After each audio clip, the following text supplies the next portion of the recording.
عسى أن يكونوا خيرا منهم ولا نساء من نساء عسى أن يكن خيرا منهن ولا تلمزوا أنفسكم ولا تنابزوا بالألقاب بئس الاسم الفسوق بعد الإيمان ومن لم يتب فأولئك هم الظالمون. പരിശുദ്ധ ഖുർആനിന്റെ സാരഥികളാണ് നമ്മൾ. പരിശുദ്ധ ഖുർആനിനെ നെഞ്ചോട് ചേർത്ത് പിടിക്കുന്നവരാണ് നമ്മൾ. പരിശുദ്ധ ഖുർആൻ ലോകത്തിന്റെ വിളിയാളമാണ്, ലോകത്തിന്റെ സന്ദേശമാണ്. ലോക മുസ്ലിമേ നിന്റെ വഴികാട്ടിയാണ്. മുത്തഖീങ്ങളെ, അല്ലാഹുവിനെ വഴിപ്പെടുന്നവരെ, സ്വർഗ്ഗലോകത്തെ പ്രതീക്ഷിക്കുന്നവരെ അവർക്കുള്ള വഴികാട്ടിയാണ് പരിശുദ്ധ ഖുർആനെങ്കിൽ അലിഫ് ലാം മീം ذلك الكتاب لا ريب فيه هدى للمتقين. നിസ്സംശയം പരിശുദ്ധ ഖുർആൻ മുത്തഖീങ്ങളുടെ വഴികാട്ടിയാണ്.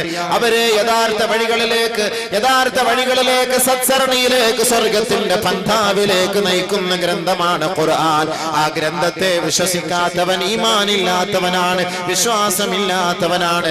അവൻ നാളെ നരക കുണ്ടാരത്തിന്റെ അടിമയാണ്. അവൻ സ്വർഗത്തിന്റെ പരിമളം ആസ്വദിക്കാനുള്ള അവസരമില്ല. ആ പരിശുദ്ധ ഖുർആൻ ഓതാതെ, പരിശുദ്ധ ഖുർആനോടുള്ള ഹക്ക് നിറവേറ്റാതെ ആരൊരാൾ ഈ ദുനിയാവിൽ നിന്ന് മരണപ്പെട്ടു പോകുന്നുവോ ആ ഖുർആൻ നാളെ അവനെതിരായി ഭമിക്കുമെന്ന് നബിയുനാ റസൂലുള്ളാഹി. ആ ഖുർആൻ നാളെ അവനെതിരെ ശാപപ്രാർത്ഥന നടത്തുമെന്ന് പ്രവാചകൻ പഠിപ്പിക്കുമ്പോ പരിശുദ്ധ ഖുർആനുമായി ബന്ധപ്പെട്ട് ജീവിക്കുന്നവർക്ക് നാളെ ഖുർആൻ ശഫാഅത്ത് ചെയ്യുമെന്നും നബിയുനാ റസൂലുള്ളാഹി. പരിശുദ്ധമായ റമദാൻ മാസത്തിന്റെ പുണ്യമായ രാപ്പകലുകളെ പ്രകീർത്തിച്ചുകൊണ്ട് അല്ലാഹുവിന്റെ റസൂൽ പഠിപ്പിച്ചു തന്നില്ലയോ? പകലിന്റെ സമയങ്ങളിൽ നോമ്പ് പിടിക്കുകയും അതിന്റെ രാത്രി സമയങ്ങളിൽ ഖുർആൻ ഓതുകയും ചെയ്താൽ നാളെ മഹ്ശറ വൻസഭയിൽ രണ്ട് കാര്യമാണ് നാളെ നമുക്ക് വേണ്ടി റബ്ബിനോട് ശഫാഅത്ത് ചെയ്യുന്നത്, ശുപാർശ ചെയ്യുന്നത്. ഒന്ന്, പകലിന്റെ സമയത്തുള്ള നോമ്പ് നമുക്ക് വേണ്ടി ശുപാർശ ചെയ്യുമത്രേ. രണ്ട്, പാതിരാ സമയത്ത് ഉറക്കമിളിച്ചുകൊണ്ട് ഖുർആൻ പാരായണം നടത്തിയാൽ ആ ഖുർആൻ നമുക്ക് വേണ്ടി ശുപാർശ ചെയ്യുമെന്ന് നബിയുനാ റസൂലുള്ളാഹി. അപ്പോൾ ആ ഖുർആനിന് അത്രത്തോളം മഹത്വമുണ്ടെങ്കിൽ ഏതൊരു മാതാവ്, ഏതൊരു പിതാവ് തന്റെ മക്കളെ ഖുർആൻ പഠിപ്പിച്ചുവോ, ഖുർആൻ കാണാതെ പഠിപ്പിച്ചുവോ, തന്റെ മക്കളെ ഹാഫിളീങ്ങളാണെന്ന് ഏതൊരു മാതാപിതാക്കൾ അഭിമാനം കൊള്ളുന്നുവോ, നാളെ പരിശുദ്ധമായ സ്വർഗത്തിന്റെ ഉന്നത സോപാനങ്ങളിലേക്ക് ഹാഫിളീങ്ങളായ മക്കൾ തന്റെ മാതാപിതാക്കളെ കൈക്ക് പിടിച്ചുകൊണ്ട് ഓരോ ആയത്തും ഓതി സ്വർഗത്തിന്റെ പടവുകളെ കയറി സ്വർഗത്തിന്റെ ഉന്നതമായ സ്ഥാനം അലങ്കരിക്കുമെന്ന് നബിയുനാ റസൂലുള്ളാഹി. വെറുതെയല്ല വലതുഭാഗത്ത് തന്റെ ഉപ്പാന്റെ കൈ പിടിക്കുമ്പോ ആ ഉപ്പാന്റെ നെറുകം തലയിൽ താജെന്ന കിരീടമാ. ഇടത് ഭാഗത്ത് തന്റെ ഉമ്മാന്റെ കൈക്ക് പിടിച്ചുകൊണ്ട് നടുക്ക് നിന്നുകൊണ്ട് ഹാഫിളായ തന്റെ മക്കള്, തന്റെ മാതാപിതാക്കളെ തെളിച്ചു കൊണ്ടുപോകുമ്പോ ഉപ്പാക്കും ഉമ്മാക്കും ഒരു കിരീടം സമ്മാനിക്കപ്പെടുമെന്നും ആ കിരീടത്തിന്റെ അവകാശികളായി ഹാഫിളായ തന്റെ മക്കളുടെ നേതൃത്വത്തിൽ സ്വർഗത്തിന്റെ ഉന്നതമായ സ്ഥാനമാനം അലങ്കരിക്കുകയും ചെയ്യുമെന്ന് അല്ലാഹുവിന്റെ റസൂല് പഠിപ്പിച്ചുവെങ്കിൽ പരിശുദ്ധ ഖുർആൻ കാണാതെ പഠിച്ചുകൊണ്ട് ഖുർആനിന്റെ വഴികളെ തെരഞ്ഞെടുത്തവർക്ക്, ഖുർആനിന്റെ വാക്കുകളെ സ്വീകരിച്ചവർക്ക്, ഖുർആനിന്റെ ഉള്ളടക്കങ്ങളെ അംഗീകരിച്ചവർക്ക് അവന്റെ മയ്യത്ത് ഖബറിലേക്ക് കൊണ്ടുവയ്ക്കപ്പെട്ട് കഴിഞ്ഞാൽ ആ ഖബർ, ആ മണ്ണ് ആ മയ്യത്തിനെ വേദനിപ്പിക്കുകയില്ല. പരിശുദ്ധ ഖുർആനാണിത്, ഖുർആനിന്റെ ഉള്ളടക്കമാണിത്, ഖുർആനിന്റെ സൂക്തങ്ങളാണിത്, ഖുർആനിന്റെ വചനങ്ങളാണിത്. ഈ ഖുർആൻ അല്ലാഹുവിന്റെ ഗ്രന്ഥമാണ്, അല്ലാഹുവിന്റെ സത്യസന്ദേശമാണത്. ദിവ്യ സന്ദേശമായ ഖുർആനിനെ വേദനിപ്പിക്കാൻ ആ ഖബറുകൾ തയ്യാറാവുകയില്ല. അല്ല എങ്കിൽ ഒരു മനുഷ്യനെ പോലും ഖബർ വെറുതെ വിടുകയില്ല, ഒരാളെ പോലും ഖബർ വെറുതെ വിടുകയില്ല. ഒരു പൊന്നുമോൾ, ഒരു കുഞ്ഞുമോൾ, ഒരു കൊച്ചുകുട്ടിയെ അല്ലാഹുവിന്റെ റസൂല് ഖബറടക്കം ചെയ്തതിനു ശേഷം ആ ഖബറിന്റെ ഓരത്ത് നിന്ന് നിറ കണ്ണുകളോട് ലോകത്തോട് വിളിച്ചു പറയുകയാ, ഇന്നലിൽ ഖബരി ലമ്മാ, തീർച്ചയായും ഖബറിനൊരു ഞെരുക്കമുണ്ട് സ്വഹാബത്തെ, ഖബർ ഞെരുക്കും സ്വഹാബത്തെ. ലൗ കാന അഹദുൻ മിൻഹാ നാജിയാ ലകാന ഹാദാ സബീ. ആരെയെങ്കിലും ഖബർ വെറുതെ വിടുമായിരുന്നെങ്കിൽ, ആരെയെങ്കിലും ഖബർ ഞെരുക്കാതെ വെറുതെ വിടുമായിരുന്നെങ്കിൽ ലകാന ഹാദാ സബീ, ഈ പൊന്നു മോനെ ഖബർ വെറുതെ വിടുമായിരുന്നു. അതുകൊണ്ട് സഹാബത്തെ ഖബർ വെറുതെ വിടുകയില്ല, ഒരാളെ പോലും ഖബർ വെറുതെ വിടുകയില്ല.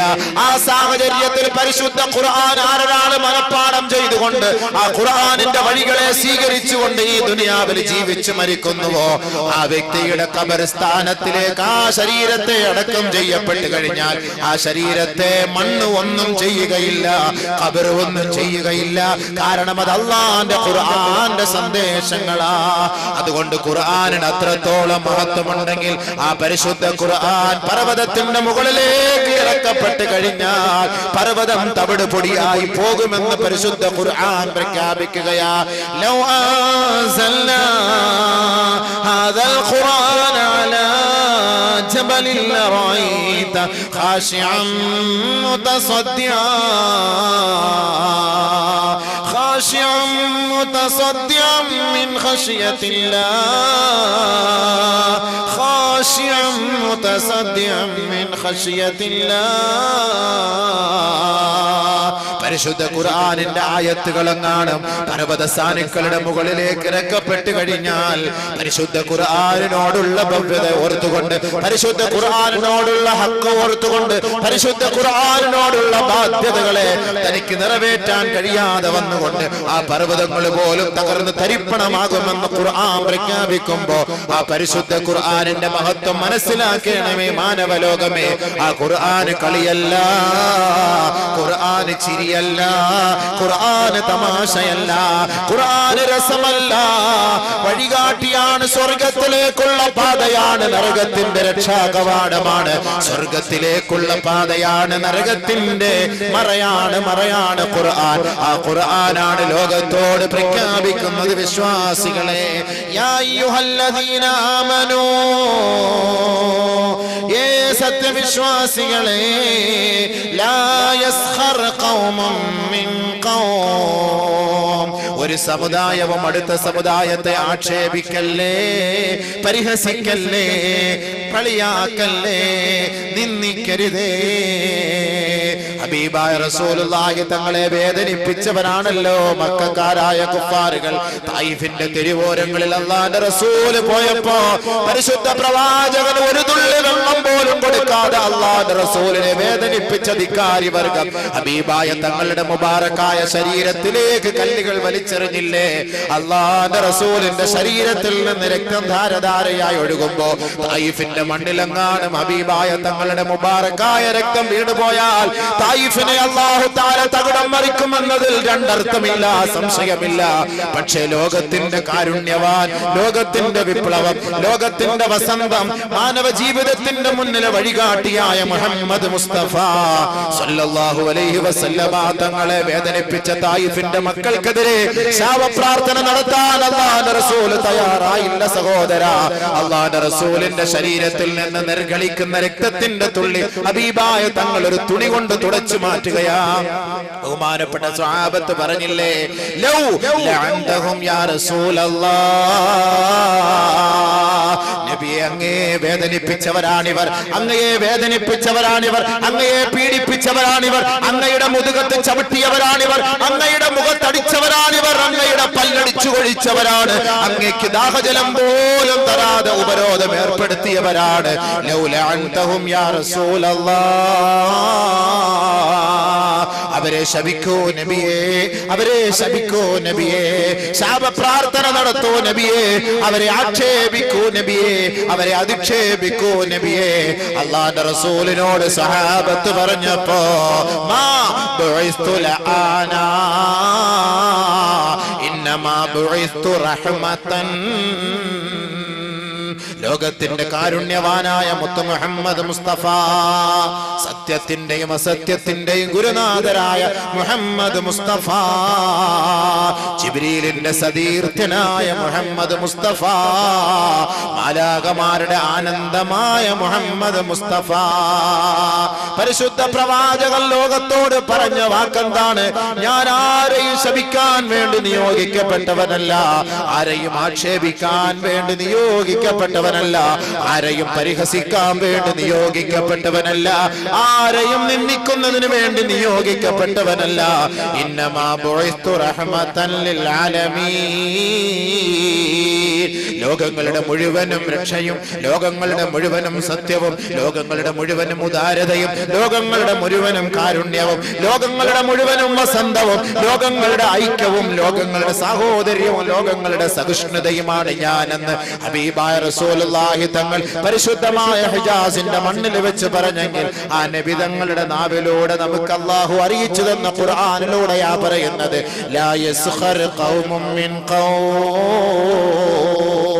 ഒരാൾ മറ്റൊരാളെ ആക്ഷേപിക്കരുത്, അധിക്ഷേപിക്കരുത്, കളിയാക്കരുത്, പരിഹസിക്കരുത്.